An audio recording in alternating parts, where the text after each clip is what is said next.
Hey everybody, it's Steve, and I'd like to recommend a book that I am reading right now. It's called Good Boundaries and Goodbyes: Loving Others Without Losing the Best of Who You Are by Lisa Turkhurst.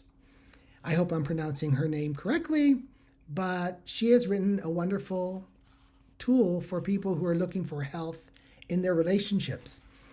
I learned about this book from my sweet wife, Bonnie, who learned about it from her therapist, Sue. And Sue recommended this book. And so Bonnie's reading it. I have to confess, I'm not done reading it, so I can't vouch for every word on every page, but I'm listening to it as an audible book. That's how I take in most of the books I read. And so I find this author to be very vulnerable and very strong and courageous and tender at the same time. She's not trying to beat up people with boundaries or use boundaries to beat people down. She's just trying to find health and, I think, happiness and wholeness in relationships. So in the table of contents, we have some pretty interesting titles. Chapter 1, You Are Not Crazy. You can love them, but you can't change them.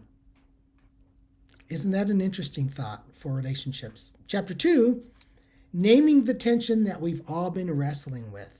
Are you aware of tension in the room when you walk in? Tension in the lunchroom, tension at the holidays? Maybe there's a need for some good boundaries. There's a chapter here called Just Because They Say It Doesn't Mean You Have to Own It. And that's what boundaries do. Boundaries allow you to decide how you think and feel about something instead of letting somebody else's narrative dictate the terms. There's a great chapter title here, Can a Goodbye Ever Really Be Good? Because there are times when there needs to be a goodbye, and it really can be good for everyone involved.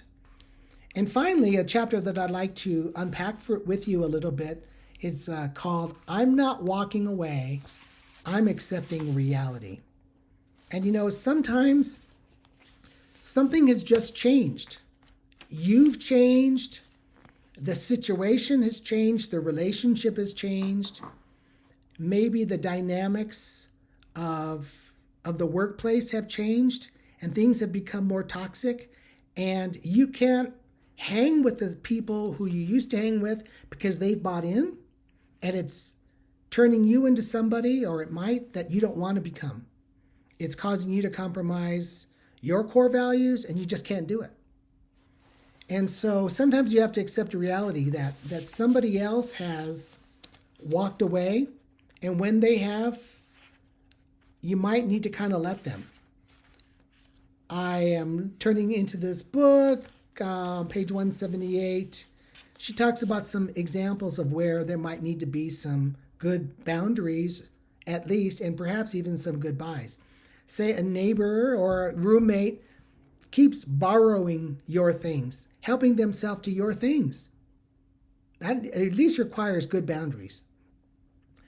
A family member is doing inappropriate things, such as coming to family gatherings drunk, saying stuff and causing pain and stress.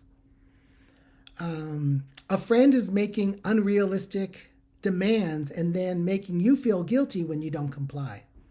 Or someone is behaving in unethical ways, even illegal ways, but ways that are certainly not right for you and making you feel like you need to cover up their tracks.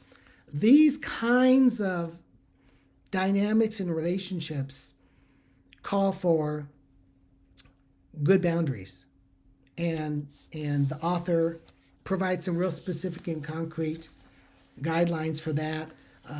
Somebody's trying to pressure you sexually, someone's lying and covering things up, someone is bullying. All of these are examples of where you would need some good boundaries and maybe even some goodbyes. There's a scripture she references. I think it's really interesting to look at Psalm 101, and in verses 4 and following, we read, "The perverse of heart shall be far from me. I will have nothing to do with what is evil. So if somebody's doing stuff that's just absolutely wrong, maybe it's abusive, no can do. I've got to walk away from that relationship, or at least accept the reality that somebody is into things that I can't do. I can't go there with you.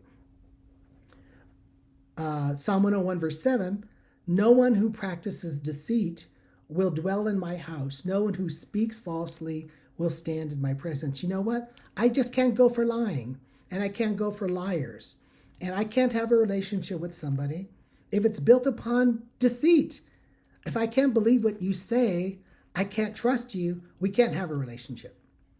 At least not the kind that we might have had in the past or that you might want. So this is some really good stuff, some closing questions. Is there a certain relationship in your life that would benefit from you accepting reality? What might this change for you? How does the following sentence apply to your life right now? Here it is. If peace is impossible in the current circumstances in a relationship, then we must strive to find peace with that person by changing the circumstances or changing the relationship. Well, there's a lot in this book. I'd love to know your thoughts, where you might be struggling, who comes to mind for you. And at least I encourage you to take that person in that relationship to God and say, Lord, what would you have me do? What's my best course of action? So if I can help you as a coach or help your team with team building to build healthier, more highly effective and happier team dynamics, that's what I do. Reach out to me at coaching@getyourbusinessdone.com. Take care, and we will see you on our next video. Lots of love now. Bye-bye.